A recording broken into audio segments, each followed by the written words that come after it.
That So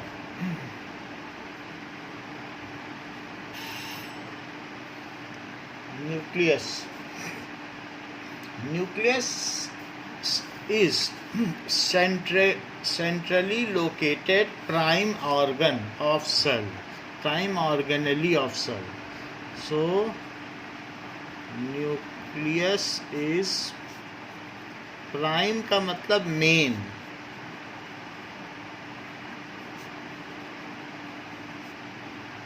organelle of cell,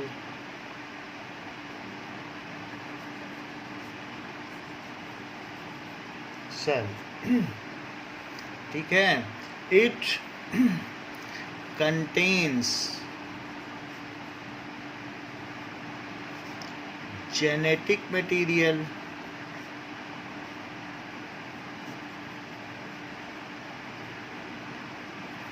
in form of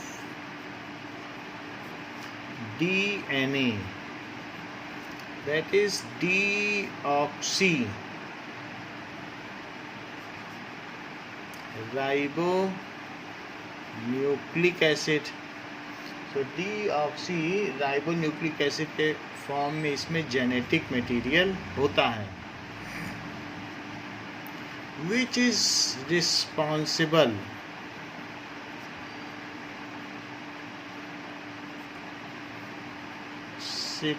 for characteristics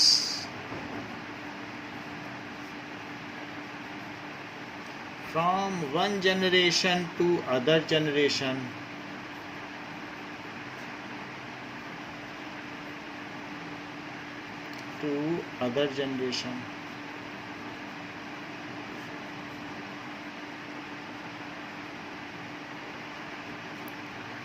DNA is double stranded.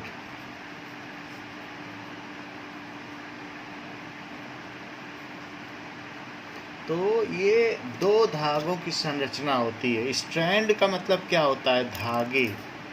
तो double stranded helical structure, helix structure.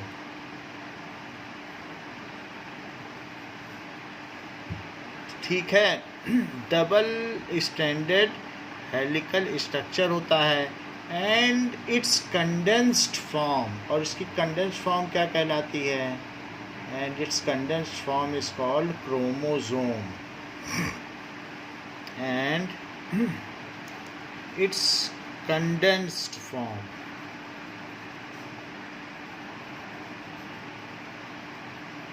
is called chromosome.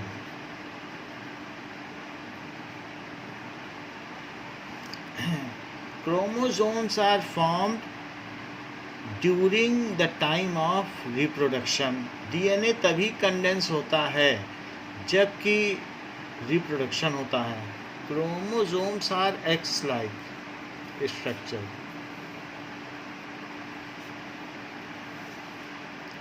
X-shaped structure. And ये भी कहलाते हैं these are material of inheritance, क्योंकि ये भी genetic material है, वही तो कंडेंस हुआ है. तो X shaped structure and are formed. थोड़ा सा कैमरा अपना पेज ऊपर कर लीजिए. ठीक है. And are formed during cell division. जब सेल दो भागों में टूटता है तभी क्रोमोसोम फॉर्म होता है. When DNA is entangled, उलझा हुआ रहता है, and non-condensed, entangled यानी उलझा हुआ रहता है, then it is called chromatin.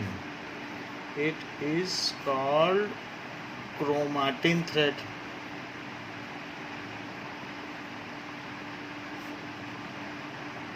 तब उस समय इसको क्रोमाटिन थ्रेड कहा जाता है, क्रोमाटिन धागे.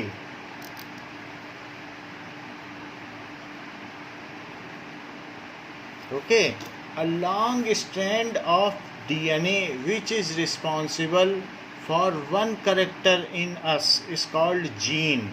एक बहुत लंबा धागा DNA का जिससे हमें हमारी नाक कैसी है, उठी हुई है कि चपटी है, होंठ पतले हैं कि मोटे हैं, एक करेक्टर जिससे डिसाइड होता हो उसको जीन कहते हैं। ऐसे 50,000 जीन इन्हीं DNA में छिपे रहते हैं जिससे हमारी बॉडी के फीचर्स डिटरमाइन होते हैं। A long strand of DNA which determines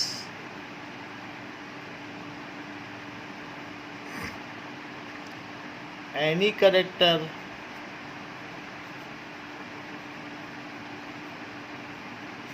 in us, जैसे कि शेप ऑफ नोज़ कैसी है, या कलर ऑफ आइज़, किसी की आप देखोगे आइरिस ब्राउन कलर की होती है, किसी की ब्लू, किसी की ब्लैक, अलग अलग कलर की होती है। सो कलर ऑफ आइज़, ये सब ये हम लोगों के अंदर करेक्टर्स पाए जाते हैं।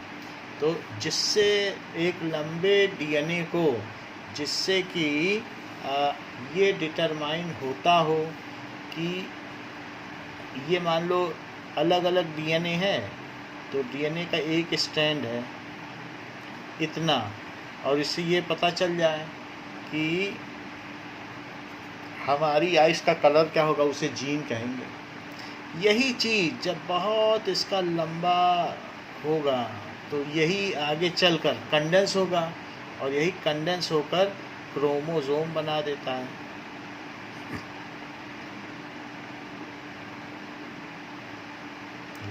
तो ये है, और क्रोमोसोम, एक क्रोमोसोम में 2000 जीन होते हैं, उसी का एक कोई पोर्शन है वो जीन कहलाएगा। और ईच क्रोमोसोम कंटेन्स 2000 जीन। ये DNA है जो कि डबल हेलिकल स्ट्रक्चर है, यही उलझा हुआ रहे तो क्रोमाटिन थ्रेड कहलाता है। So it is called gene. कई बार हम लोग ये बोलते हुए भी सुने जाते हैं कि ये तो हमारे जीन में है, हमको माँ बाप से मिला हुआ है। तो इस तरीके से जब हम किसी आदत को बदलना नहीं चाहते तो मजाक मजाक में बोलते हैं सोना तो हमारे जीन में ही है, इसीलिए तो मैं ज़्यादा सोता हूँ। तो इस तरीके से कहा जा सकता है। So during the time of cell division DNA divides. DNA क्या होता है, रेप्लिकेट होता है, डिवाइड हो जाता है into 2 identical DNA। After that only cell division takes place. During the time of cell division तभी तो एक कॉपी मिलेगी। अगर मान लो मैंने नोट्स सूर्यांश को दिए और अनुराग को चाहिए तो वो उसकी जीरोक्स कॉपी करा के उसको दे देगा। तो इसी तरीके से अगर दो अलग अलग सेल चाहिए तो दोनों में अलग अलग DNA चाहिए कि नहीं, तभी तो दोनों में वही प्रोटीन बनेगी, तभी तो वैसा ही सेल बनेगा। तो जब दोनों में सेम मैनेजर होंगे तभी तो फैक्ट्री में सेम चीज़ें बनेंगी। तो इस तरीके से DNA का एक कॉपी से 2 कॉपी में बदल जाना ज़रूरी है। जैसे जीरोक्स कर लो तो 1 से 2 बन गया, फिर दोनों अलग अलग कॉपी से फिर से 2 बन जाएं तो फिर 4 सेल बन जाएंगी। तो एक तरीके से रेप्लिकेशन का मतलब है एक कॉपी से 2 कॉपी बनाना। So during the time of cell division DNA सब डिवाइड्स इनटू 2 आइडेंटिकल कॉपीज। वो 2 अलग अलग आइडेंटिकल कॉपीज में डिवाइड हो जाता है। सब डिवाइड्स इनटू 2 आइडेंटिकल कॉपीज।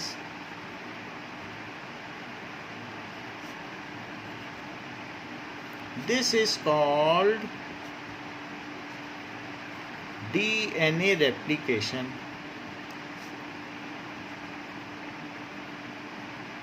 यानी जेनेटिक मटेरियल जो भी है वो डबल हो जाता है। इस चीज़ को हम एक वीडियो से देखें कि वास्तव में जो DNA रेप्लिकेशन होता होगा वो कैसे होता है। In this animation, we'll see the remarkable ये way our DNA है। DNA is tightly packed up so that 6 feet of this long molecule fits into the microscopic nucleus of every cell.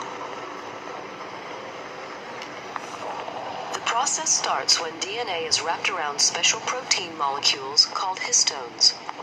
The combined loop of DNA ये and rap हो protein is के called a chromosome nucleosome. बनाता है। ये rap हो रहा है chromosome बनाने के लिए। The nucleosomes are packaged into a thread.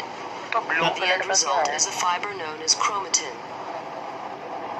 ये देखो रैप होके अब इसने एक तरीके से प्राइमरी रैपिंग बना दी, प्रोटीन This के fiber चारों is रैप then हो गया, looped and coiled yet again. फिर से कॉइल हो रहा है।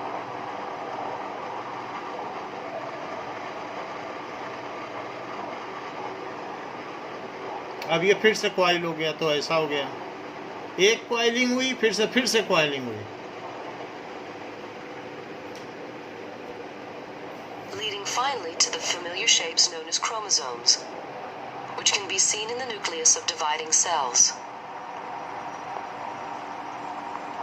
Chromosomes are not अब always धीरे present. धीरे क्रोमोसोम They बनेगा, form around the अब बनने time जा cells रहा है। divide when the 2 copies of the cell's DNA need to be separated.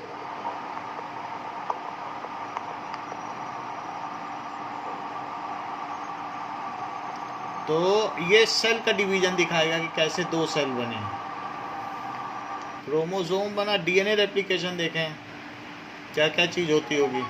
When DNA replicates, its strands are separated by the enzyme helicase.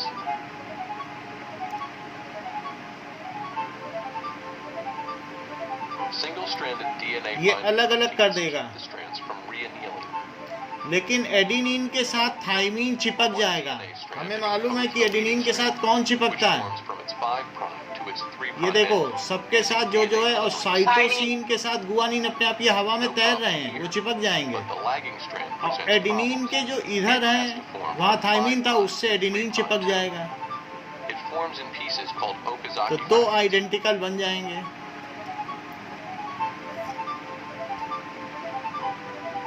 First, an RNA primase lays down an RNA primer. जैसे कि आप ये देख लो, Lays down new DNA. Now sir समझ नहीं आया। समझ में तो आ जाएगा, पहले आप मेरी बात सुनो तभी समझ में आएगा कि यहाँ पर हमने ये बात आपको बताई कि ये एक डीएनए है। अब यहाँ पर एडिनिन के सामने कौन था, थाइमीन, और साइटोसिन के सामने क्या था, गुआनिन, ठीक है। और ऐसे ये जुड़े हुए थे, और थाइमीन के उल्टा कौन जुड़ सकता है, एडिनिन। लेकिन अब यहाँ से ये अलग होने लग गए, तो ये मान लीजिए साइटोसिन, ये गुआनिन, और फिर और अलग हो गए। तो यहाँ पर एक एडिनिन है, और एडिनिन के सामने कौन था,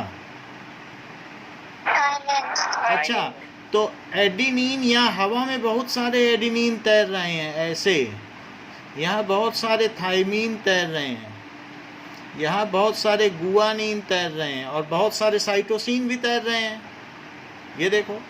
तो जैसे ही एडिनिन खुला, खट से यहाँ से जो थाइमीन था चल गई है, थाइमीन चल के आया, बोला let me help you and I will get attached to you. देखो थाइमीन जुड़ गया, बोला हम जुड़ेंगे आपसे, क्योंकि मैं आपके साथ बिल्कुल लॉक हो सकता हूँ। लेकिन इस थाइमीन के साथ कौन जुड़ा, एडिनिन। तो एडिनिन, तो ये बोला हम आपसे जुड़ जाएंगे, तो एडिनिन आ गया, ये आ गया। इसी तरीके से ये आगे बढ़ते जाएंगे, और बढ़ने पर जो जो जैसा है, अगर यहाँ साइटोसिन है और ये गुआनिन है, मान लो जलेबी और दही है, तो जलेबी और दही अलग अलग हो गए, तो जिसको दही है उसको जलेबी मिल जाए, और जिसको जलेबी उसको दही मिल जाए, तो क्या फिर से वही लिंक नहीं बन जाएगा। Yes sir. तो उसी तरीके से जो सी है उसको जी मिल जाए, और जो जी है उसको क्या मिल जाए, सी। तो देखो बिल्कुल एक दूसरे का आप टेम्पलेट देखो वही मिल रहा है। जैसे इधर ए सी, तो इधर से भी वही नहीं बन गया, ए सी, A T C ji, A T C जी। समझ में आ गई बात आपको। तो जैसे ऊपर से खुलता जाएगा उसका काउंटर पार्ट अगर मिल जाए तो क्या ये डुप्लीकेसी नहीं हो गई, और फिर ये फिर रोल हो जाएंगे, तो रोल हो के फिर आगे फिर ये ऐसे ही बना लेंगे। और ये एक तरफ से अनरोल होता है और दूसरी तरफ से दो बन जाते हैं। ये खुलते कैसे हैं? खुलने के लिए इनके लिए एक स्ट्रिपेज होता है, एक स्ट्रिप का मतलब कैंची, तो वो धीरे धीरे इसको काटता चला जाता है। जैसे अभी हम नहीं देख रहे थे, एक काट रहा था इसको डीएनए को, तो ये ऐसे डीएनए है ना? हाँ ये डीएनए मॉलिक्यूल है, देखो हेलिकल है कि नहीं, हेलिक्स Yes, की sir. तरह होता है। और फिर ये क्या होगा कि जैसे जैसे टूटेगा तो उसका काउंटर पार्ट उससे जुड़ता चला जाएगा, तो फिर धीरे धीरे फिर से ऐसे गुआनिन के सामने साइटोसिन, फिर इसी तरीके से एडिनिन के सामने थाइमिन, और यहाँ पर भी बिल्कुल ऐसे ही वही चीज़ बनेगी, कुछ फ़र्क नहीं रहेगा। तो इस तरीके से जैसे CG तो वैसे GC, बिल्कुल वही चीज़ बन रही, देख लो आपके सामने करके दिखाया। और थाइमिन और हवा में इस तरीके के बेसेस तैरते रहते हैं, तो वो इसको वैसा ही बना देते हैं। Now the same we will see, ये जो चीज़ हमने आपको दिखाई है कि किस तरीके से होता है। So let this see it again so that we get familiarized with it. Now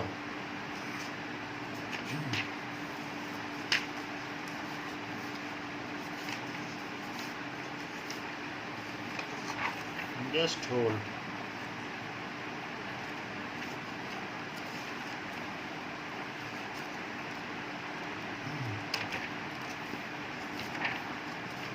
तो अब देखो कि जो डीएनए है वो इस तरीके का है। तो हम डीएनए देखें, डीएनए समझ में आ गया, ये साइक्लिक स्ट्रक्चर है डीएनए का। Yes, sir. अच्छा, ये देखो यहाँ पे देख के कुछ पता चल रहा है कि किसके साथ कौन जुड़ा है। यहाँ ए के साथ Yes, टी sir. जुड़ा है, और यस सर। ए के साथ टी, और सी के साथ क्या जुड़ा है, जी। तो गुआनाइन और ये साइटोसिन है। तो इस तरीके से शुगर और फास्फेट किनारे हैं। शुगर का मतलब वही ग्लूकोज है, C6H12O6, और फास्फोरस से फास्फेट बन गया है। तो यही चीज़ होती है, और इनका हम रेप्लिकेशन अब देख लें कि किस किस तरीके से ये अलग होते हैं और किस किस तरीके से इनका रेप्लिकेशन होता है। So let us see it again. अब आपको थोड़ा पता चल गया है, अब जब वीडियो देखोगे तो और क्लियर हो जाएगा कि how this is getting replicated. Replication of DNA simplified.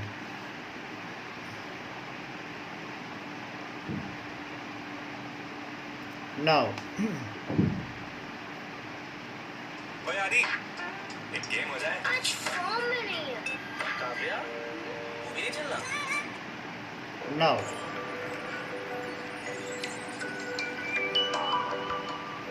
It might be hard to believe, but at the very start of your life, you're a single, microscopic cell called a zygote.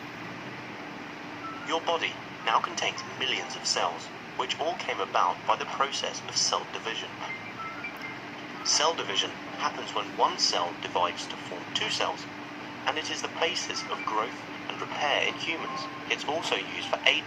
DNA in the So, chromosomes is हम लोगों में copied or 23 replicated pairs to form of 46 DNA है। pairs, double the ये number of human में है, chromosomes. यानी These 46। pairs split अब इन सब apart चीज़ों को हम देखें, to form ये a देखो double जरा। helix.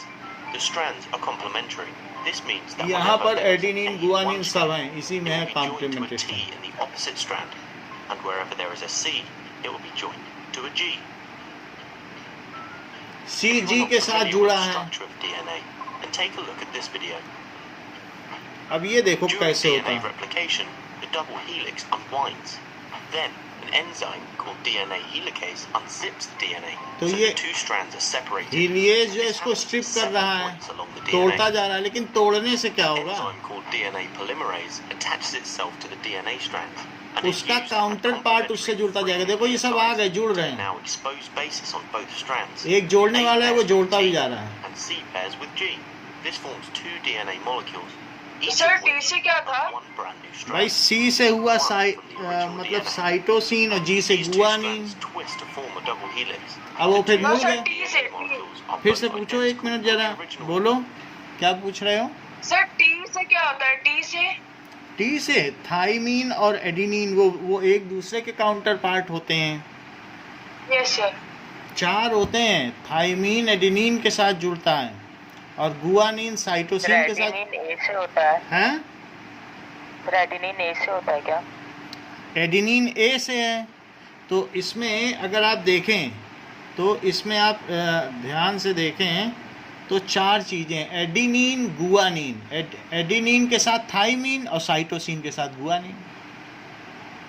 ठीक है, अब देखो।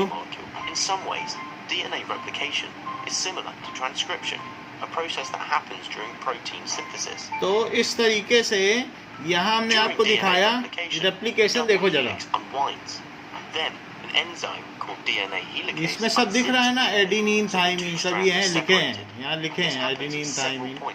These all are written. An enzyme called DNA polymerase attaches ये itself देखो। to the DNA strand and is used to add तो वो अपोजिट वाले को जोड़ देगा, एडिनिन के साथ थाइमीन को जोड़ देगा और साइटोसिन के साथ guanine. and C pairs with G. This forms 2 DNA molecules, each of which have तो 2 one आइडेंटिकल बन गया कि नहीं? and one from the original DNA. These 2 strands twist to form a double helix. अच्छा, The 2 DNA molecules are both में identical protein to the बनाने का original code DNA. भी होता In है, some ways, उस चीज़ DNA को क्या कहते replication हैं? is transcription. similar to जरा फिर से सुनो, transcription, a process ट्रांसक्रिप्शन बता रहा है, ये भी अभी हम बताएंगे। डीएनए 2 काम करता है, एक तो जो जेनेटिक मटेरियल है वो ट्रांसफ़र करता है, और जितने भी प्रोटीन हैं, हर चीज़ प्रोटीन से बनती है। हम लोगों की बॉडी में 2000 प्रोटीन है, तो प्रोटीन बनाने के लिए कोड चाहिए। तो कोड वो कहाँ से मिलता है? डीएनए के पास कोड है, यानी जैसे ATCG, AA, CG, TT, TT ये सब लिखा है ना, ये कोड है। इसी कोड से कॉपी करके राइबोसोम ले जाएगा, और कहाँ लेकर जाएगा बताओ? ये लेके जाएगा एंडोप्लाज्मिक रेटिकुलम में, वहाँ जाके प्रोटीन बनाएगा।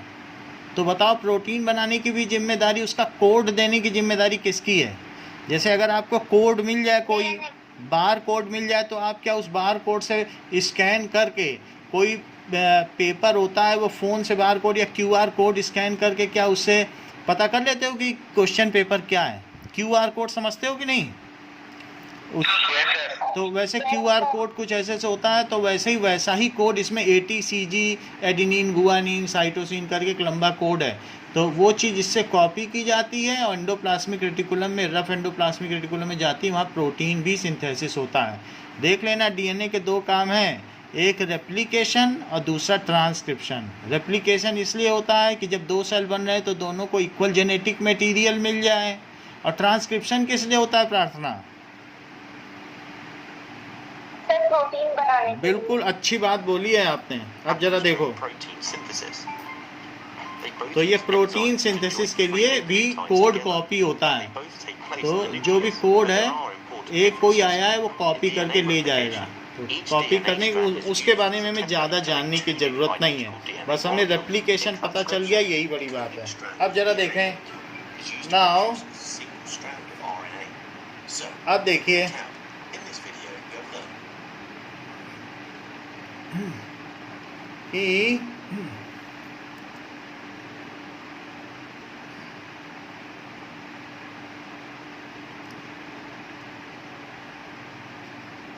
Hello, how are you?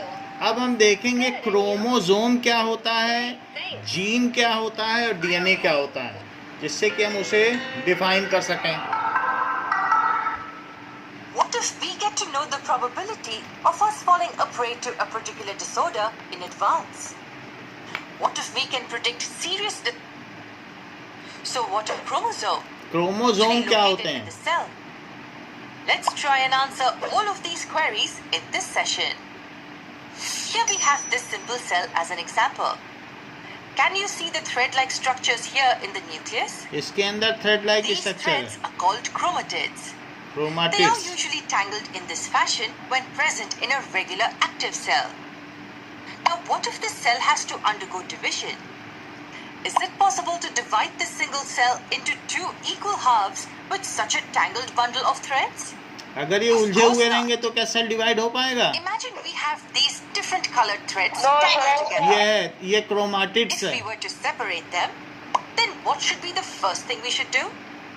we will first separate each thread and then make separate bunches.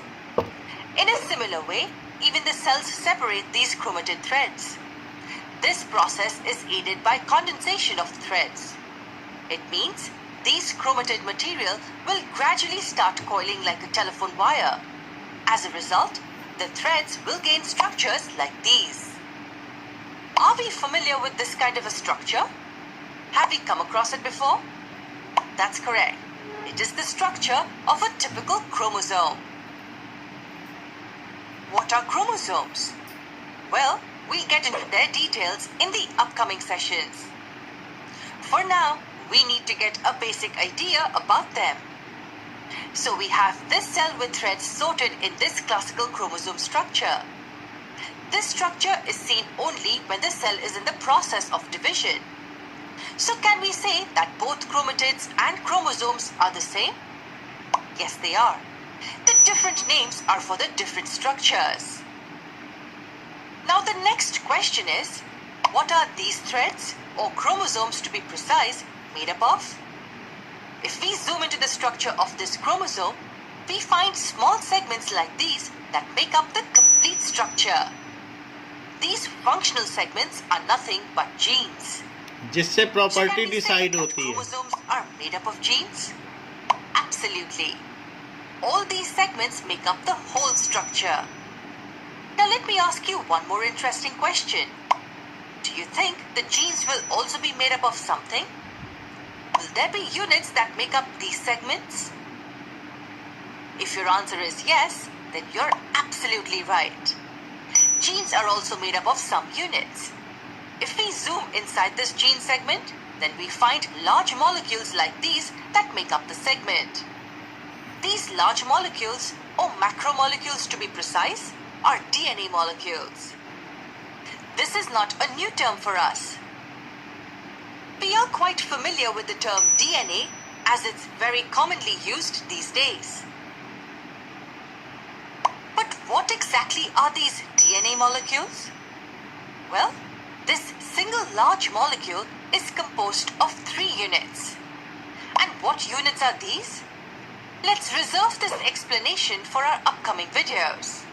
For now, all we need to know is that DNA is made up of these units. Now to quickly review what we learnt, let me remove the text from the screen. These 3 combine to give us a single molecule. And many such DNA molecules form long chains. Now अब हमने आपको बता दिया है कि DNA क्या होता है और जीन क्या होता है जो हमारे अंदर करैक्टर डिसाइड करते हैं, एंड व्हाट इज रेप्लिकेशन. सो एक चीज़ आप जान लें, डीएनए रेप्लिकेशन होता है. डीएनए रेप्लिकेशन का क्या मतलब होता है? It is responsible for that is cell division. अगर रेप्लिकेशन ना हो तो सेल डिवीजन ना हो, तो इसलिए DNA replication is necessary for cell division. पहली बात तो ये हो गई कि डीएनए रेप्लिकेशन की ज़रूरत होती है. अब आगे देखो, the 2 functions of DNA. So DNA has 2 jobs.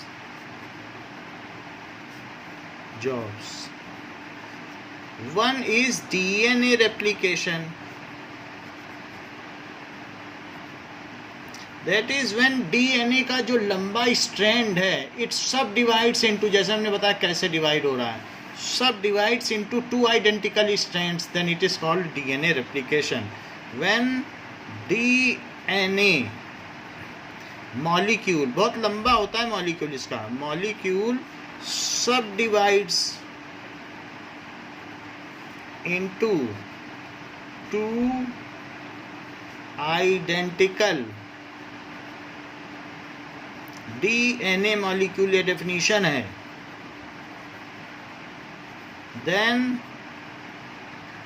It is called replication. Replication, ठीक है, उसको कहते हैं प्रतिकृति. तो हिंदी में कहेंगे प्रतिकृति हो गई है. और जो आपके में दूसरी बात दी गई है उसमें वो क्रोमाटिड्स बोल रहा था, आपकी बुक में क्रोमाटिन लिखा है तो क्रोमाटिन ही हमने भी लिखा है। Second, transcription. जैसा कि प्रार्थना ने बताया कि ट्रांसक्रिप्शन क्या होता है, the code of protein synthesis, the code की कैसा प्रोटीन बनना है। अगर बाहर से कोई मान लीजिए वायरस आ गया है, उसको मारने के लिए डीएनए कहेगा कि हाँ 20 साल पहले ऐसा वायरस आया था और राइबोसोम आओ और हमारे थर्ड क्रोमोसोम के 1000वें जीन से, क्योंकि एक एक क्रोमोसोम में 2-2 हज़ार जीन होते हैं, तो कहेगा जाओ और थर्ड क्रोमोसोम के 1000वें जीन में से जाके वो कोड ले लो, 20 साल पहले वही आया था उसी तरीके का और हमने उसी से मारा था प्रोटीन बना के। प्रोटीन ही तो एंजाइम होते हैं जो बाहर से आने वाले पैथोजन यानी रोग कारक कीटाणुओं को मारते हैं। तो ये डीएनए के पास प्रोटीन सिंथेसिस का कोड होता है, the code of protein synthesis is with DNA, so it is responsible for protein synthesis. It is responsible, ये हैंड ओवर कर देगा बस इस कोड को, खुद प्रोटीन थोड़ी ना बनाएगा, राइबोसोम को दे देगा, राइबोसोम ले जाके वहाँ प्रोटीन बना देगा। रिस्पॉन्सिबल फॉर प्रोटीन सिंथेसिस, इसको ट्रांसक्रिप्शन कहते हैं, प्रोटीन सिंथेसिस। तो इस तरीके से हमने न्यूक्लियस के बारे में पढ़ लिया। However, on the basis of shape of nucleus, there are two kinds of organism. One is prokaryotic and other is eukaryotic. ये कहना गलत होगा कि प्रोकैरियोटिक में न्यूक्लियस होता नहीं है। So, on basis of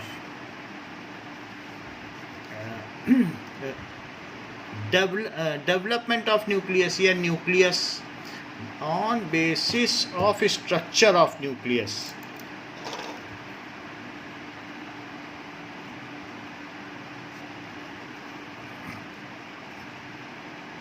it cell is subdivided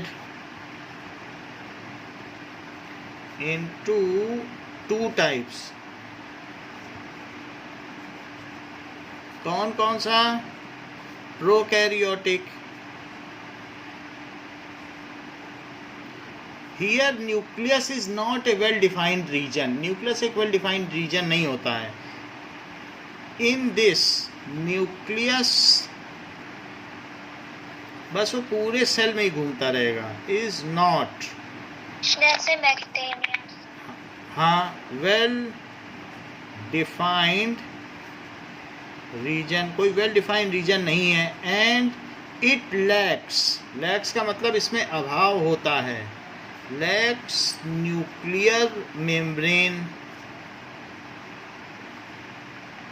इसमें न्यूक्लियर मेम्ब्रेन भी नहीं होती है। And it is called nucleoid, it is called nucleoid, ऐसा है। और बी क्या है?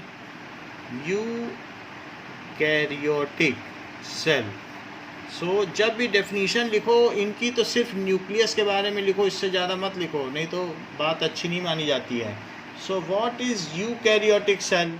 Eukaryotic cells have well defined membrane bound nucleus. Eukaryotic cells have well defined centrally located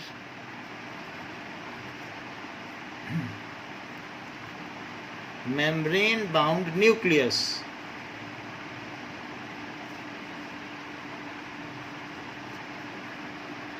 nucleus. तो इस तरीके से न्यूक्लियस के बारे में हमने सारी चीज़ पढ़ ली है। आगे देखो, nucleus contains nucleoplasm and within nucleus there is a nucleolus in eukaryotic organism. Nucleus contains, ये सुविधा यूकैरियोटिक सेल के लिए है क्योंकि उसके अंदर न्यूक्लियर मेम्ब्रेन है, उसके अंदर न्यूक्लियस है। So contains nucleoplasm and at centre, उसके भी सेंटर में, सेंटर पे तो न्यूक्लियस है ही है, लेकिन उस न्यूक्लियस के अंदर जाओगे तो उसका भी एक सेंटर है. And at centre there is nucleolus which is site of. Sir हमेशा ये सेंटर में ही होता है. सेंटर में कभी कभी प्लांट्स में इसे किनारे कर दिया जाता है. प्लांट्स में वैक्यूल बहुत बड़ा होगा तो ये साइड वाइज लोकेटेड हो जाएगा. जैसे आपके फिगर में 5.6 देखो, वहाँ सेंटर में नहीं है, प्लांट सेल में, वहाँ पे साइड में चला गया है. हमारे वाले में भी नहीं है सेंट्रली लोकेटेड. तो मतलब कहाँ ऐसा जाता है, लेकिन हमारे में कहाँ है न्यूक्लियोसाइड. तो जब कभी कभी वैक्यूल बहुत बड़ा हो जाएगा तो इसको साइड में जाना पड़ेगा ना, है बात कि नहीं. Yes sir. तो इसलिए ऐसे बोला जाता है, बाकी है तो नहीं. प्लांट में ऐसा नहीं है, बाकी तो है. एनिमल सेल में तो सभी में सेंटर में होता है. तो विच इज साइट ऑफ, तो एक न्यूक्लियोलस है, वो किसकी साइट है माही, वहाँ पे क्या होता है, राइबोसोम सिंथेसिस. क्या होता है, सिंथेसिस ऑफ राइबोसोम. हाँ, it is a site of ribosome synthesis. तो ये लिख लें.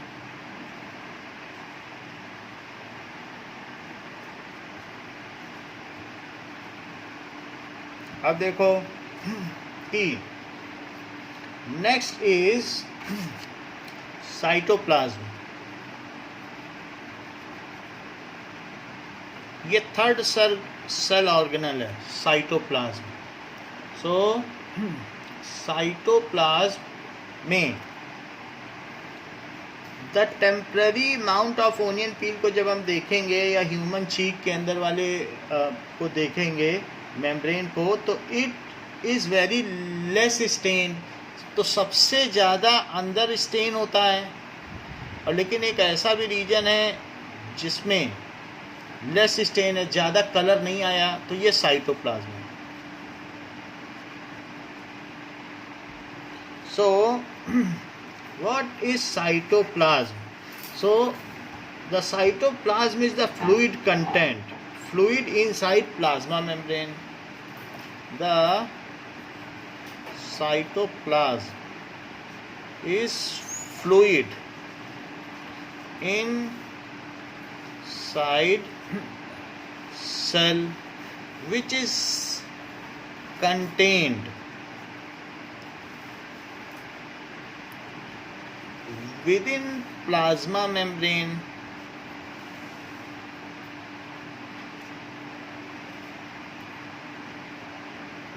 all cell. पेज ऊपर कर लीजिए. हाँ ठीक है. All cell organelles float in this. सारे सेल ऑर्गेनल क्या करते हैं, all cell organelles float in this, इसी में करते हैं. साइटो का मतलब सेल, साइटो का क्या मतलब होता है, सेल, और प्लाज्म का मतलब फ्लूइड. तो जो सेल के अंदर फ्लूइड है उसको क्या कहते हैं, साइटोप्लाज्म. तो ऑल सेल ऑर्गेनल्स, जो कोशिका के जितने अंग हैं वो इसी में तैरते रहते हैं.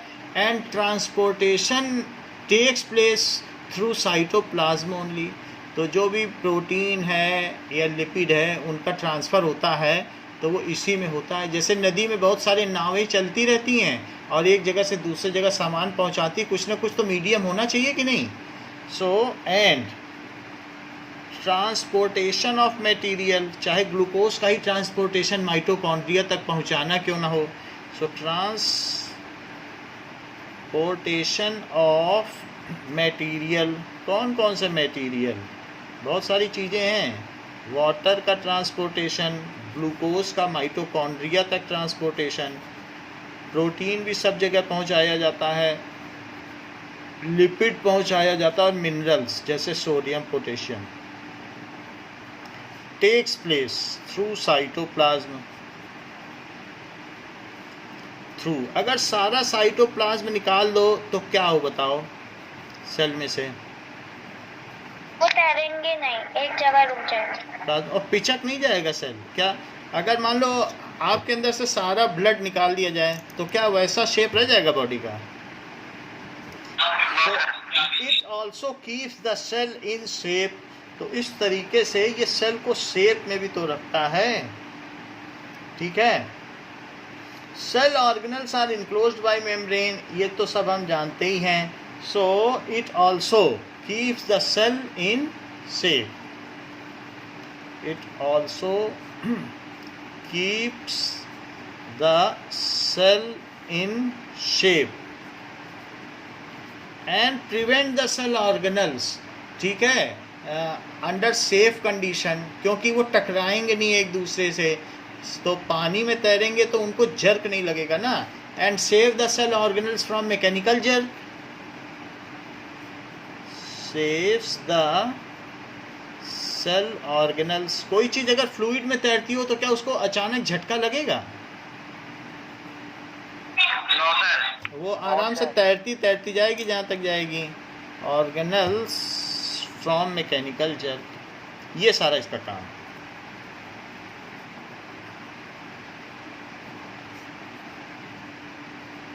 अब जरा देखो, ये बिल्कुल हमारे प्लाज्मा की तरह है। जैसे हमारे फ्लूइड में, हमारे ब्लड में प्लाज्मा है, उसमें आरबीसी और डब्ल्यूबीसी ये सब तैरते रहते हैं, वैसे सेल के अंदर प्लाज्मा है। अब देखो कि सेल ऑर्गेनल्स की हम लोगों ने तो करी। बोलो बोलो सर, भाई। अगर सेल ऑर्गेनल्स से एक दूसरे से टकरा गए तो? टकरा सकते हैं, बट एक जैसे बहुत गाढ़ा सा फ्लूइड हो तो उसमें आसपास आ गए, and that are not so rigid, it is very soft cell organelles. So in this case उसी में अंदर ही अंदर वो फ्लोट कर रहे हैं। एंड देयर इज, जो भी साइटोप्लाज्म है ना, तो cytoplasm it is not that cytoplasm. Cytoplasm में इसके अंदर अभी हम लोगों ने जब उस दिन वीडियो देखा था कि फाइबर लाइक फाइब्रोनोजन है, तो ऐसा इन्होंने भी बता दिया था सूर्यांश ने कि सर आप बता नहीं रहे हो लोगों को कि फाइब्रोनोजन है, जो कि एक फाइबर टाइप रेशे होते हैं। तो वो क्या करते हैं, it keeps in cell and prevent unnecessary movement of various cell organelles, ये फाइब्रिनोजन है। तो इसके बारे में आपकी बुक में चर्चा नहीं की गई है, 10th में विस्तार से चर्चा की गई तो हमने भी छोड़ दिया। But it is protein fibres, जिनको मैं फाइब्रिनोजन कह रहा हूँ, इट इज़ प्रोटीन फाइबर। फिर भी अगर आपको देखना ही हो कि ये क्या है, तो आप फिर अगली एक्सरसाइज में जाओ, और अगली एक्सरसाइज में पेज नंबर बता दे रहा हूँ, उसमें ये चीज़ देख लो। पेज नंबर 76 का सबसे टॉप का फिगर देखो, प्लाज्मा दिखाई गई है अच्छे से। 76 पेज निकाला? Yes sir. Yes sir. उसका सबसे ऊपर का फिगर देख रहे हो, बहुत सारे रेशे, फाइब्रोब्लास्ट। सो ये क्या है, प्रोटीन फाइबर ही होते हैं एक तरीके के, प्रोटीन फाइबर। तो अभी जब हम टिश्यू चैप्टर पढ़ेंगे वहाँ हमको पता चल जाएगा कि वहाँ पर बहुत सारी चीज़ें होती हैं सेल के अंदर, प्लाज्मा सेल भी होती है और अलग अलग रेशे होते हैं जो कि सेल को एक शेप में रखते हैं। समझ में आ गई बात? Sir diagram A. हाँ, ए डायग्राम देखना, ए डायग्राम में ही बताया गया। सर ये थ्रेड है क्या पूरा? ये जो थ्रेड है, ये ब्लू कलर का जो थ्रेड है ना, वही है। तो कोई भी प्लाज्मा सिर्फ प्लाज्मा नहीं होती है, उसके अंदर अनकंट्रोल्ड मूवमेंट को ये रोकता है।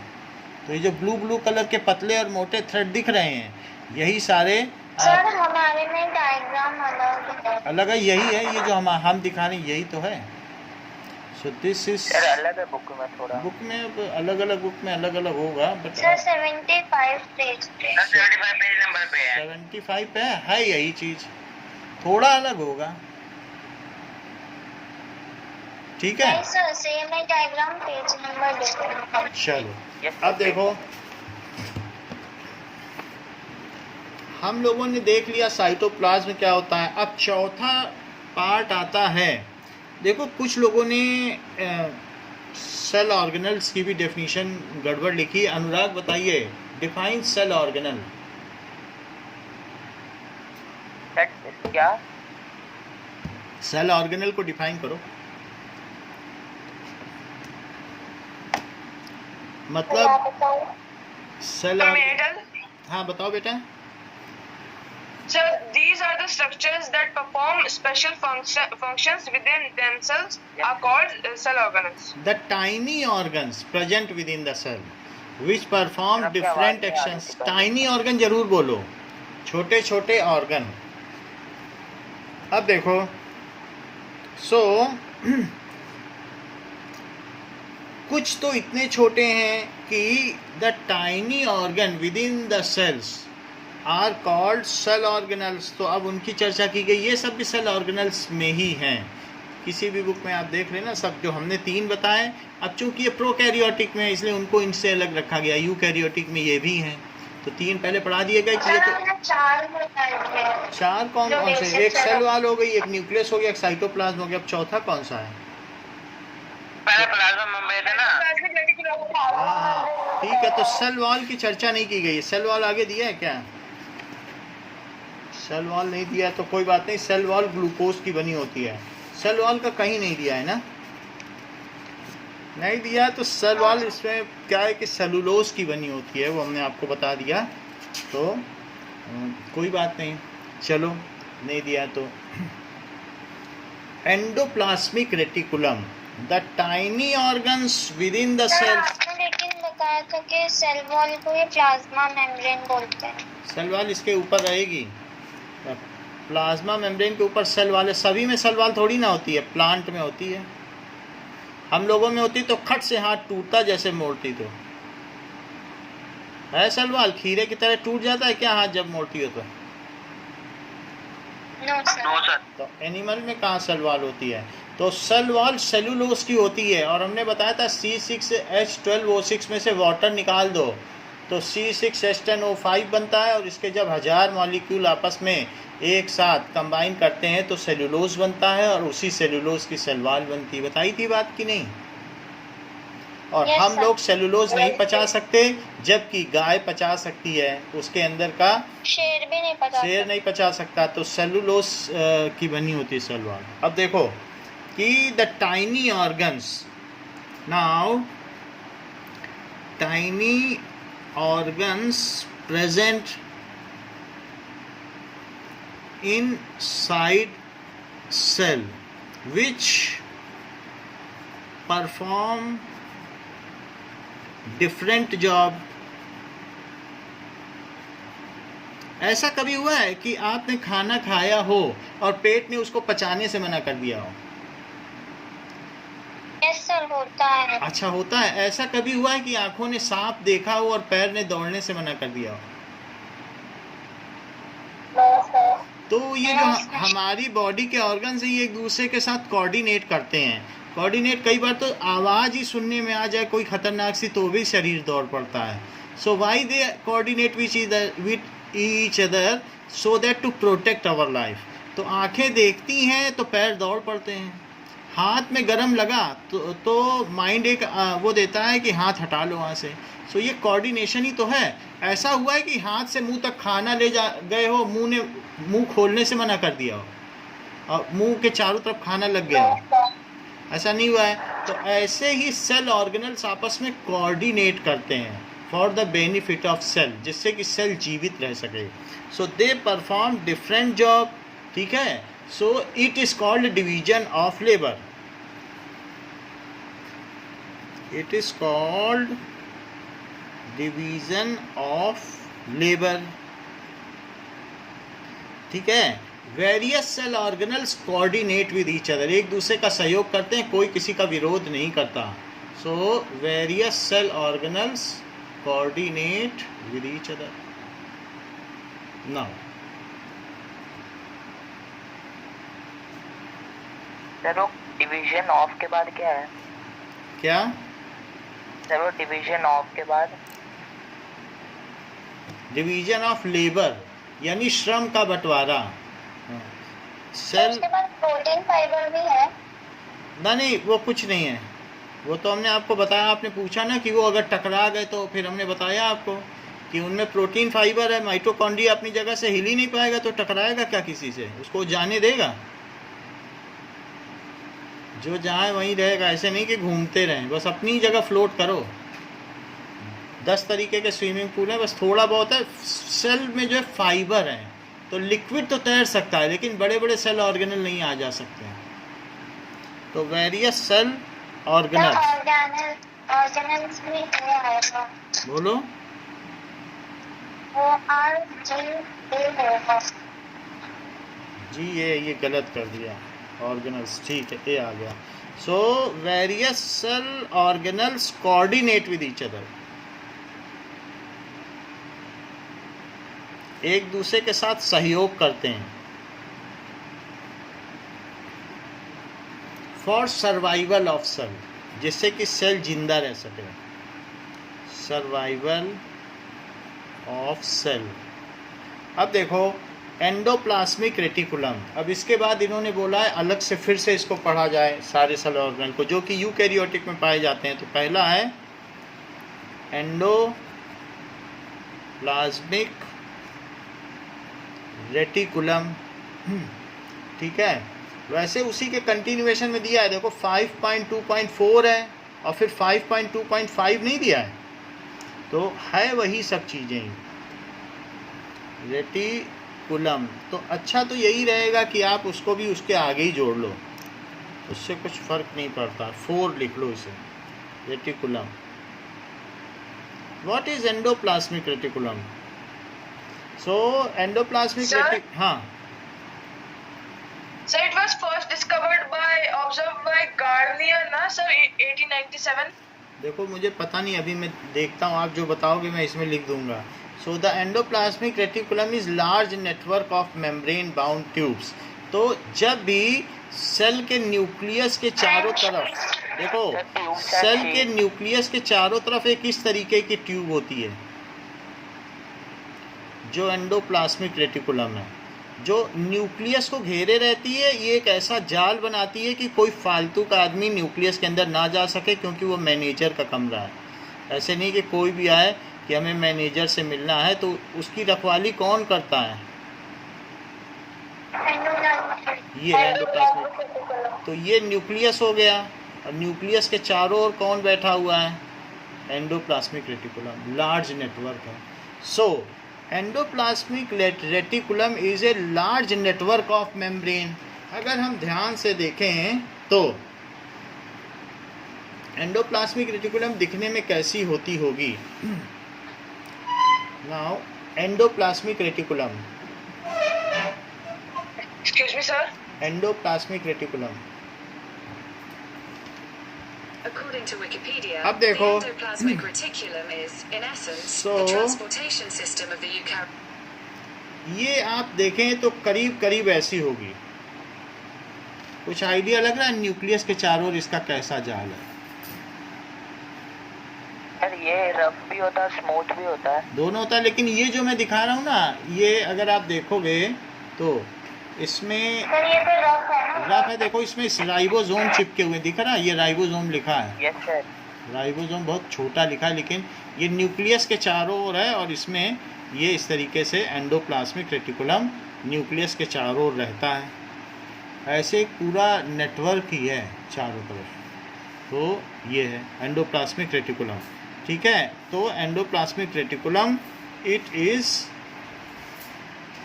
like a network around this. Okay. And sir this term was given by Porter in 1952। Okay ये मैं अभी सब बता देता हूँ। तो ये देखो न्यूक्लियस के चारों ओर आप देख रहे हैं, कोई जा भी पाएगा न्यूक्लियस तक? किसी की हिम्मत भी होगी? कि कैसा इनका डबल मेम्ब्रेनियस जाल है। So it is impossible to get up to nucleus, कोई जा नहीं सकता है ना। अब देखो रफ भी होता है, स्मूथ भी होता है, दोनों होता है, जिस पे राइबोसोम ना हो। So endoplasmic reticulum is large network of, it is large network of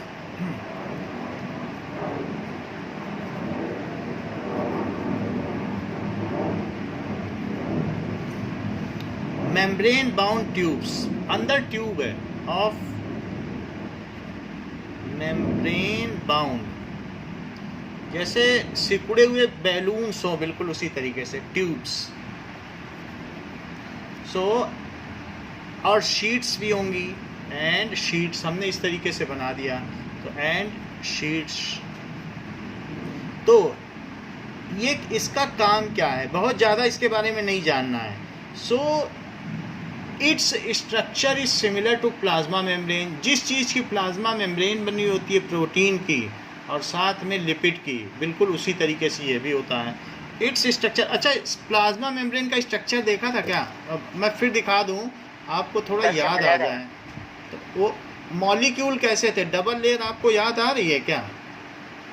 yes sir. Plasma membrane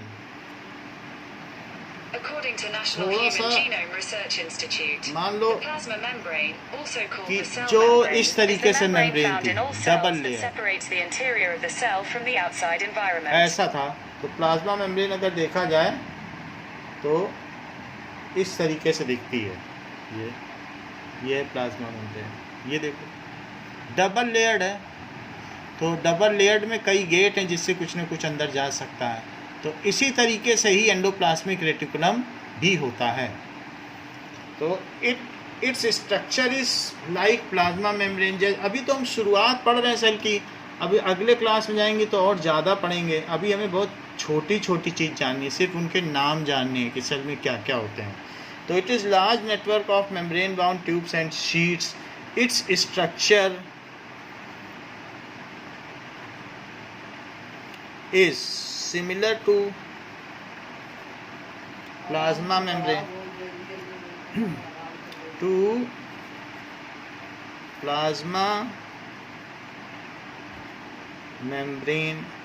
plasma membrane की तरह इनका डबल लेयर्ड स्ट्रक्चर होता है।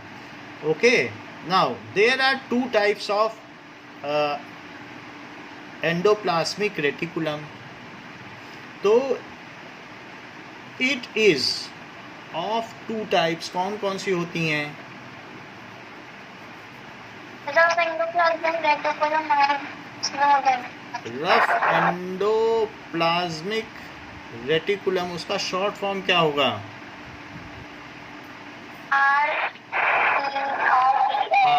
RER, ठीक है। Ribosomes are stick on it,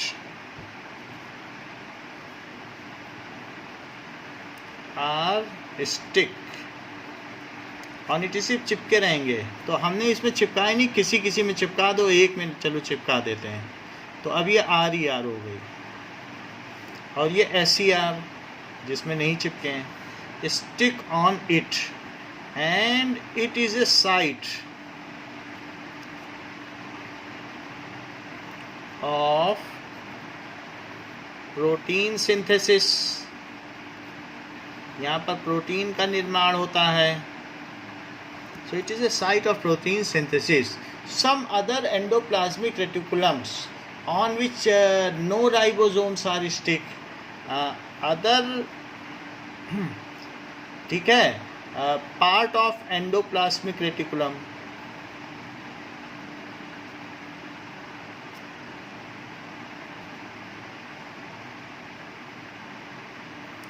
on which no ribosome is stick। Sir दिखा दीजिए। Sir वो लास्ट पे हाँ लिख लो। The smooth So- endoplasmic reticulum.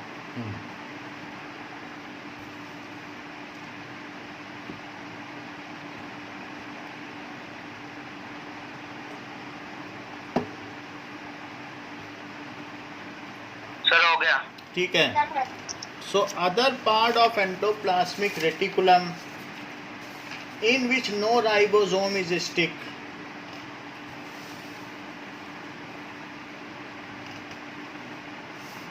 उसको क्या कहेंगे? Smooth endoplasmic. हाँ, so in which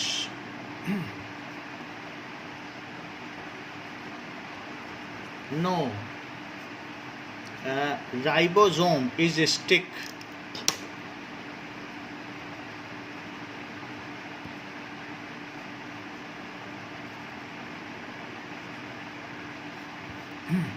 is called smooth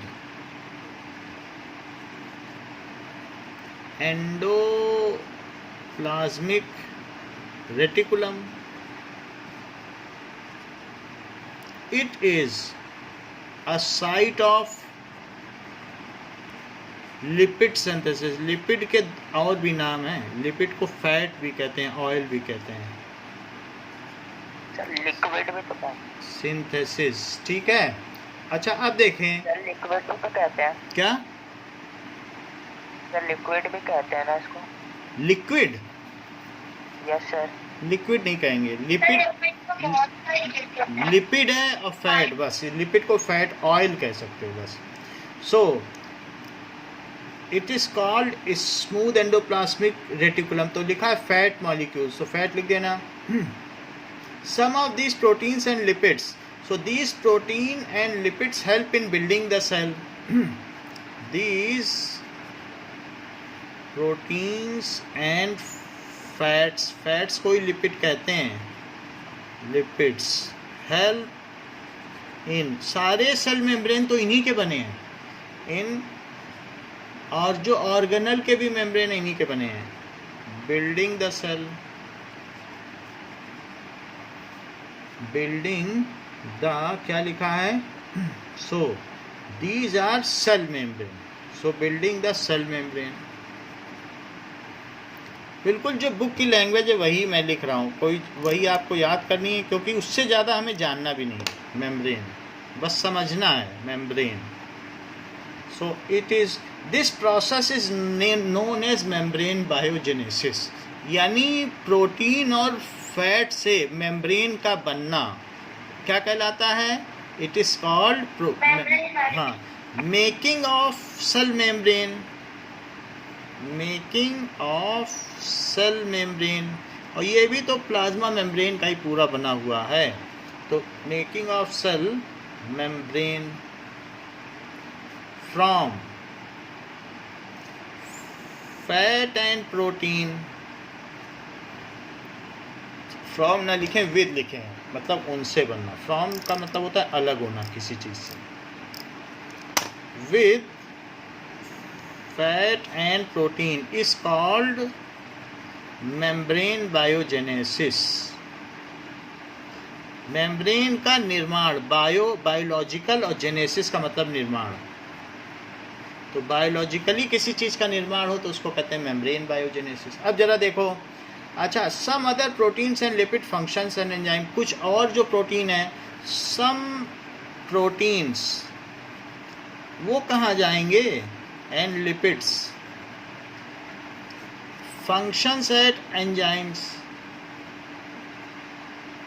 as enzymes, तो वो लाइजोसोम में चले जाएंगे। वहाँ पे उससे काम क्या होगा, उसका काम सेल को डाइजेस्ट करना, क्योंकि वहाँ पर भी तो उनकी ज़रूरत है। So they are known as enzymes and hormones, cell को एक ग्रोथ देना, एंड हार्मोन्स ये भी होता है। आगे चलने पे आपको ये भी पता चलेगा कि सेल में भी ही सेल और शी सेल होती है, यानी उसमें भी ऐसी भी सेल्स होती हैं जो मेल सेल और फीमेल होती है। जब ये 12th में जाओगे तब पता चलेगा, अभी तो नहीं पता चलेगा, अभी हम बता दे रहे हैं। तो इसलिए हार्मोन्स है, उनमें भी डायरेक्शनल ग्रोथ होती है, तो वो बाद में पता चल जाएगा। जैसे हम लोगों में हार्मोन होते हैं, और कोई लोग कैसे हो जाते हैं, ट्रांसजेंडर हो जाते हैं, हिंजड़े हो जाते हैं कि नहीं हो जाते हैं। अगर उनका रिप्रोडक्टिव ऑर्गन ख़राब है या कुछ भी है सही तरीके से, तो लाखों रुपए खर्च, मतलब वो हिंजड़े जो ताली बजाने नहीं आते कभी कभी शादी में, ऐसे लोग नहीं आते हैं, पैसा मांगने आते हैं जब शादियां होती हैं। तो ट्रांसजेंडर, ना वो मेल होते हैं ना फीमेल होते हैं, ऐसे कुछ लोग होते हैं कि नहीं हमारी सोसाइटी में। हाँ, तो इस तरीके किन्नर भी कहते हैं। तो ऐसे लोग जो भी होते हैं, तो वो उनमें हार्मोनल इम्बैलेंस होता है, हार्मोन की गड़बड़ी की वजह से, तो उनको सोसाइटी स्वीकार नहीं करती है। हमारी सोसाइटी बहुत पिछड़ी हुई है।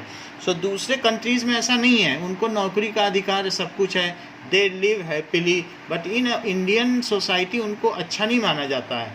तो हम लोगों में हार्मोनल बैलेंस है, लेकिन कभी कभी हार्मोनल इम्बैलेंस हो जाने की वजह से जेंडर ठीक तरीके से डिसाइड नहीं हो पाता। खैर जो भी हो, हार्मोन का काम आपको यही समझना चाहिए कि ये जेंडर डिटर्मिनेशन में काम करता है। और कभी कभी मान लो जैसे हमारे ऊपर इमरजेंसी हुई, हमने अगर सांप को देख लिया तो इतनी पावर आ जाती है कि उछल के तुम छत पे चढ़ जाओ, इतनी तक पावर आ जाती है। तो ये इमरजेंसी हार्मोन्स भी हैं जो हमको इमरजेंसी सिचुएशन से बचा ले जाते हैं।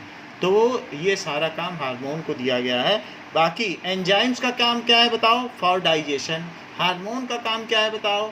For gender determination. समझ में आ गई कि नहीं? और कुछ प्रोटीन का क्या काम था बताओ?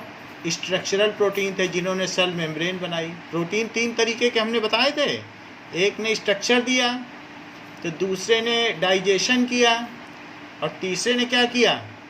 जेंडर डिटरमाइन किया या डायरेक्शनल ग्रोथ दी।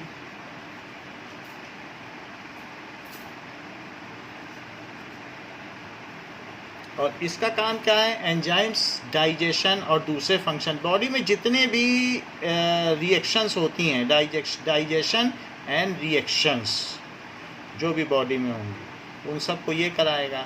और स्ट्रक्चरल प्रोटीन ऊपर ही है। तो इस तरीके से some protein and lipid function is enzymes and hormones. तो ये एंजाइम्स कहाँ जाएंगे? यहाँ से बन के लाइजोसोम में। लाइजोसोम में वो क्या करेंगे? पैथोजन को मारेंगे। कोई रोग कारक कीटाणु आ गया बाहर से तो उसे कौन मारेगा? लाइजोसोम एनगल्फ कर लेगा, खा जाता है। लाइजोसोम उसको खा जाता है। और जब सेल की डेथ होने वाली होती है तो लाइजोसोम अपनी सेल को ही खा जाता है, जिससे कि पूरे शरीर में कचरा न फैले। तो ये सारा काम होता है। Now some other protein and lipid functions and enzymes and hormones, although the endoplasmic reticulum very greatly in appearance, it always forms a network system. It is a network system of plasma membrane. सीधी बात है, it is a network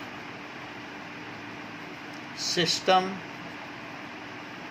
of plasma membrane, जिसका काम क्या है? which regulates the movement of materials with in the nucleus. क्योंकि किसको घेरे रहता है? सराउंड्स न्यूक्लियस, एंड ये न्यूक्लियस को घेरे रहेगा। तो न्यूक्लियस में क्या रहेगा? ए रहेगा कि यू रहता है?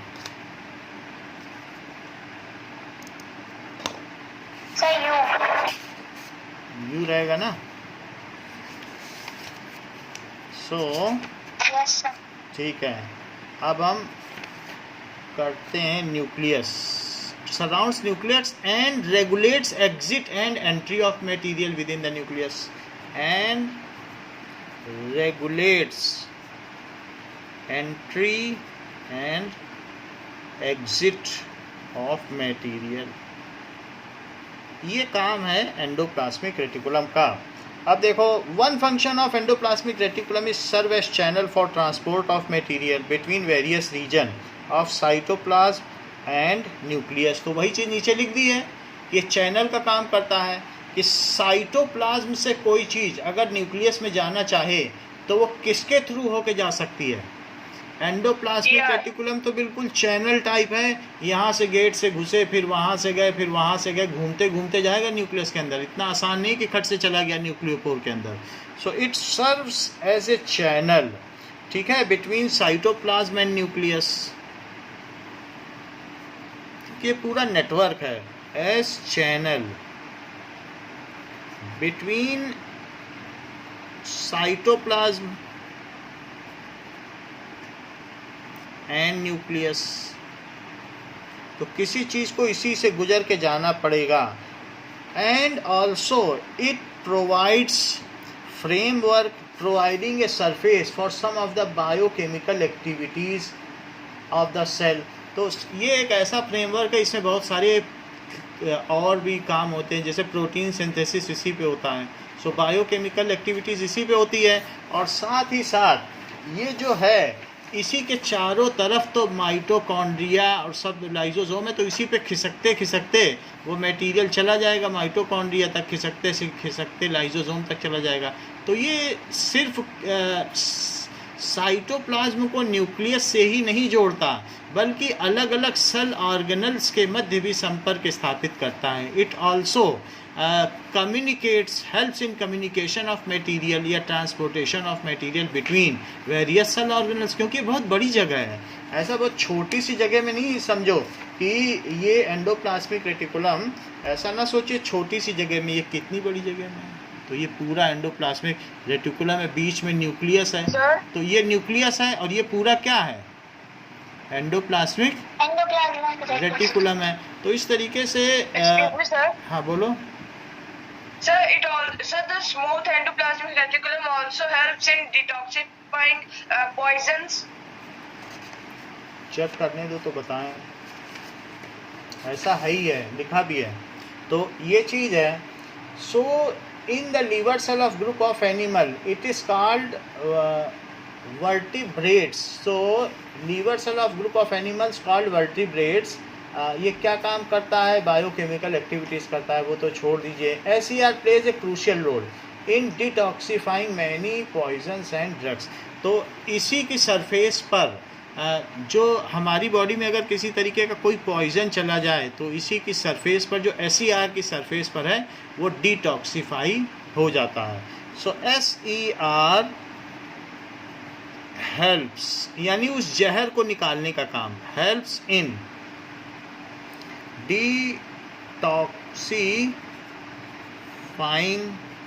Detoxifying many poisons and drugs. कोई नशीली चीज़ चली जाए तो ड्रग कहते हैं। So many poisons and drugs. अभी जो आपने प्लाज्मोडेस्माटा की बात की है सूर्यांश, पिछले से पिछले क्लास में, वो अभी हमारे पास पेंडिंग है, वो आगे आएगा तब हम आपको बताएंगे, ठीक है। अब देखो नेक्स्ट इज गाल्जी ऑपरेटस। तो अब हमारा नेक्स्ट कौन सा है, किस नंबर का? सो इट इज 5th। तो 5th सेल ऑर्गेनल कौन सा हो जाएगा? गाल्जी ऑपरेटस। सर बोलो सर, SCR का फुल फॉर्म क्या था? Smooth endoplasmic reticulum. दो हैं, RER और SCR। एक है रफ और दूसरा क्या है? स्मूथ। ऑपरेटस Sir, बोलिए। the Golgi apparatus was first described by Camillo Golgi in 1898, ना? यस सर, ये लिखा हुआ भी है।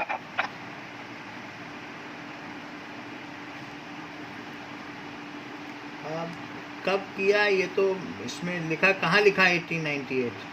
सर ये 64 पेज पे सर, ये येलो कलर के। सर राइट साइड उसमें में 1898 तो कहीं नहीं लिखा है। सर 1843 लिखा है। 1840। वो तो वॉज बॉर्न है। अब जब भी किया हो ये तो हमें मालूम नहीं कब किया, क्योंकि इसमें हमारे में कहीं नहीं लिखा है 98 का होगा तो होगा। अब जरा देखिए कि द गाल्जी ऑपरेटस को बहुत दिनों तक यही समझा जाता रहा कि ये एंडोप्लाज्मिक रेटिकुलम है, कोई इसे अलग से समझ ही नहीं पाया। ये न्यूक्लियस था और न्यूक्लियस के चारों ओर ये एंडोप्लाज्मिक रेटिकुलम था, और एंडोप्लाज्मिक रेटिकुलम के साथ में ही ये गाल्जी ऑपरेटस था। सो ये इस तरीके से। तो यहाँ पर लोग सोचते रहे ये जो गाल्जी ऑपरेटस है ये भी इसी का ही एक पार्ट है। ये गाल्जी ऑपरेटस ऐसे बाहर से था। सो गाल्जी ऑपरेटस बहुत दिनों तक ये समझा जाता रहा कि it is a part of endoplasmic reticulum, but Camillo Golgi ने इसे अलग बताया, Golgi apparatus. Here is information from Rail Yardtree. Golgi apparatus. So let us see कि इसका स्ट्रक्चर कैसा होता होगा।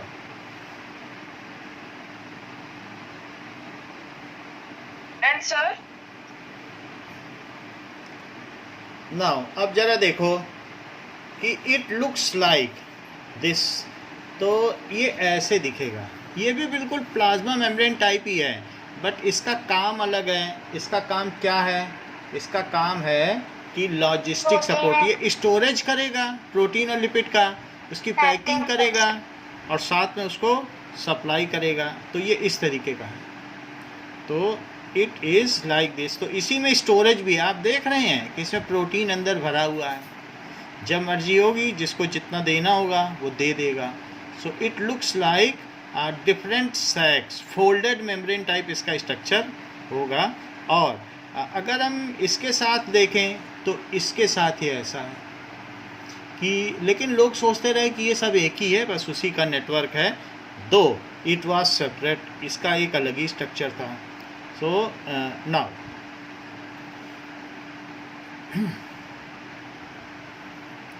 और इसी में से धीरे धीरे जनरेट होते हैं और बबल बाहर निकलते चले जाते हैं। तो वो जब पैकिंग हो जाती है तो एक अलग से सैक में, सैक का मतलब है कि एक स्फेरिकल बॉल के रूप में प्रोटीन को पैक करके ये बाहर भेजता जाता है, उधर से रिसीव करता है, यहाँ से रिसीव करेगा और यहाँ से क्या करेगा, बना के पैकिंग कर करके भेजेगा। देखो एक तरफ से रिसीव किया, ये देखो रिसीव कर रहा है यहाँ से, तो यहाँ से ये इसका ट्रांसफेस है, रिसीव कर रहा है प्रोटीन और ये, और यहाँ से भेज रहा है, ऐसे करता है ये।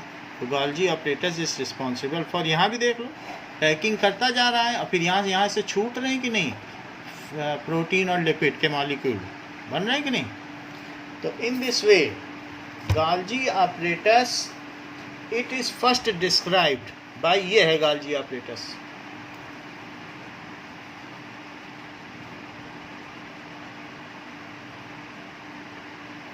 सो इट इज़ फर्स्ट डिस्क्राइब, ये कहो कि सबसे पहले इन्होंने ही देखा था। रही बात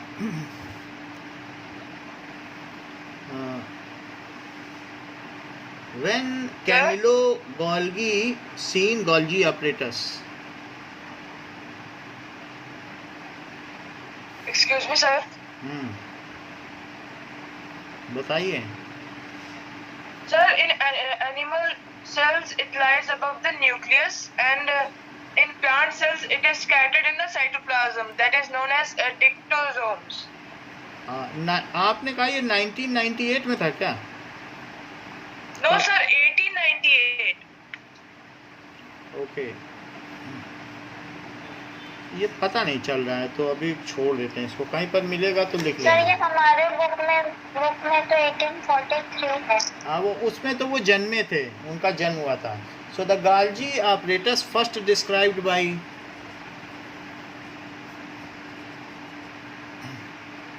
ऑपरेटर्स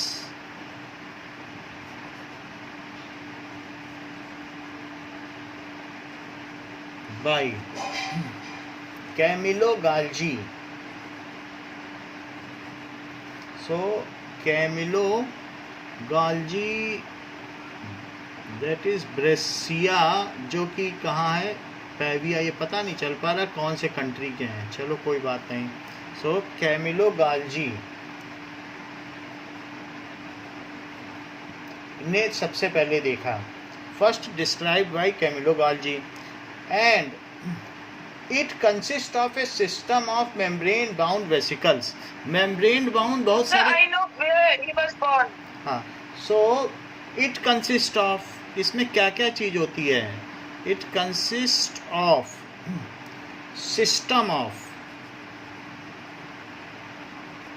membrane bound vesicles.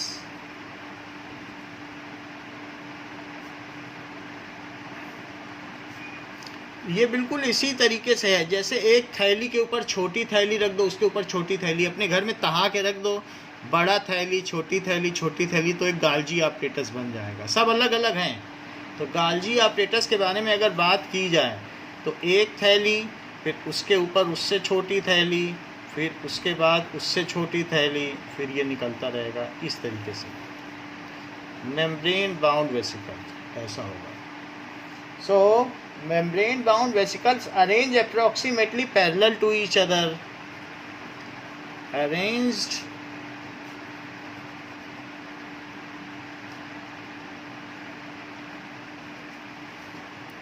ये एक दूसरे के पैरेलल हैं, टू ईच अदर। नाउ इसका काम क्या है, ठीक है, इन स्टैट्स, और इनको जो क्या कहते हैं, इनको कहते हैं सिस्टर्न, जो एक दूसरे के ऊपर आपने थैली जैसी रखी है, ये भी तो मेम्ब्रेन बाउंड वेसिकल्स हैं। वेसिकल्स का मतलब थैलियाँ, बैग, बैग बोल सकते हो, सैक भी बोल सकते हो। प्लांट में जो एक खाली जगह होती है उसे सैक भी कहते हैं। तो इसको कहते हैं सिस्टर्न, कॉल्ड सिस्टर्न।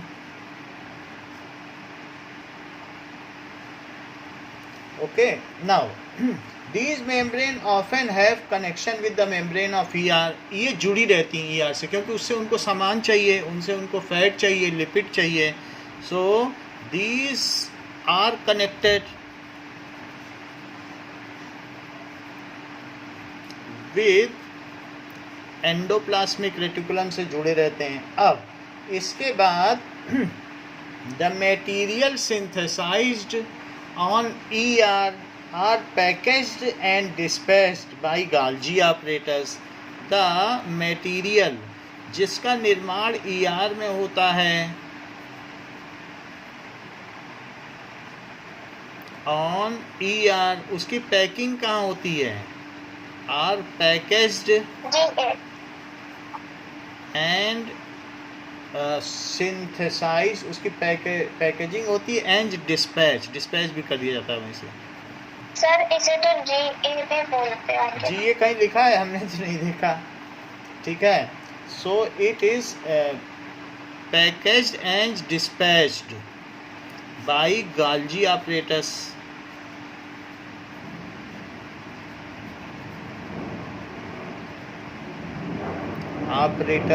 इसके अलावा it functions include storage, modification and packaging of products.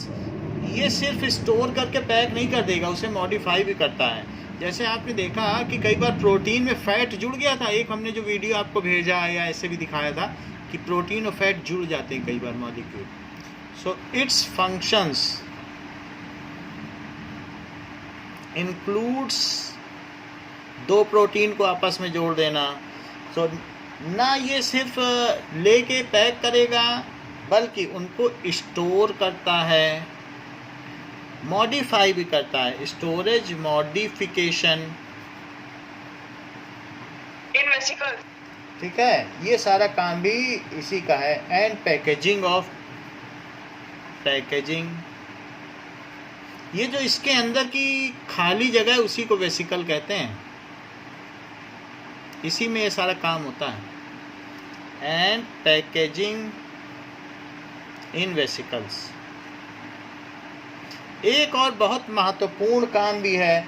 क्या लाइजोसोम का निर्माण Golgi apparatus ही करता है? Yes sir.